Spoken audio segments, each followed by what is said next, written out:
L'info écho avec Capital. Le coup de gueule du jour est poussé contre les arnaques à la rénovation énergétique. Depuis l'an passé, une kyrielle de professionnels multiplie les démarchages abusifs, tentant de faire croire aux particuliers qu'ils peuvent bénéficier de travaux subventionnés jusqu'à 1 euro. Dans notre dernier numéro du Grand Rendez-vous de l'immobilier, Gwenaëlle Lejeune dénonce la montée en puissance de ce type d'escroquerie. Cette juriste à l'association UFC Que Choisir nous livre plusieurs conseils pour éviter de se faire abuser. Il faudra par exemple vérifier que vous êtes bien éligible aux offres de subventions promises en vous connectant sur le site dédié. Des précautions à retrouver dans notre vidéo. Le chiffre du jour, 11 665 €. C'est le prix moyen du mètre carré pour acquérir un logement à Val d'Isère. Cette station de ski des Alpes du Nord affiche le tarif immobilier le plus élevé de France, selon le classement réalisé par le site spécialisé Meilleur Agent. Dans ce trio de tête se placent deux autres sites alpins, Courchevel, 10 242 € le mètre carré, et Megève, 8 884 €. Heureusement pour les acheteurs, on trouve des prix bien plus attractifs dans d'autres stations moins prestigieuses, ainsi celle de Saint-Maurice-sur-Moselle dans les Vosges ou de Grèce-en-Vercors dans les Alpes affiche des tarifs inférieurs à 1 600 € le mètre carré. Pyrénées, Alpes, Massif central, retrouvez les tarifs immobiliers des 103 grandes stations de ski sur notre site.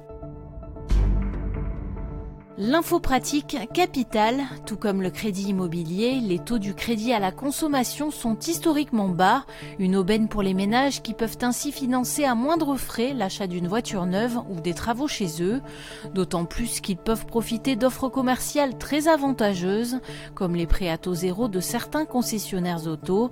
Moins de 3%, c'est les taux canons qu'auraient ainsi obtenu les 5 ménages pour lesquels Capital a réalisé des simulations d'emprunt. À l'exemple de ce couple gagnant chacun 2 000 € net, pour acheter une Peugeot 208 neuve, ils pourront décrocher un crédit à 2,48%, remboursable sur 4 ans. Travaux de rénovation, frais de scolarité, mariage, découvrez nos simulations de crédit conso sur notre site.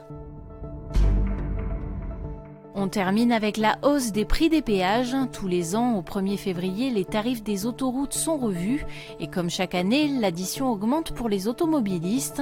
Le site Caradisiac a d'ailleurs listé les différentes hausses de tarifs des péages dans l'Hexagone et la palme revient aux autoroutes gérées par AREA.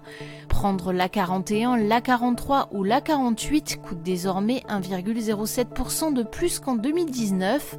Sur la deuxième marche du podium, le réseau ASF, qui gère une bonne partie des autoroutes du Sud, avec une hausse de 0,96%. Le réseau Escota complète ce podium. Retrouvez tous les détails sur capital.fr. C'était l'info écho avec Capital.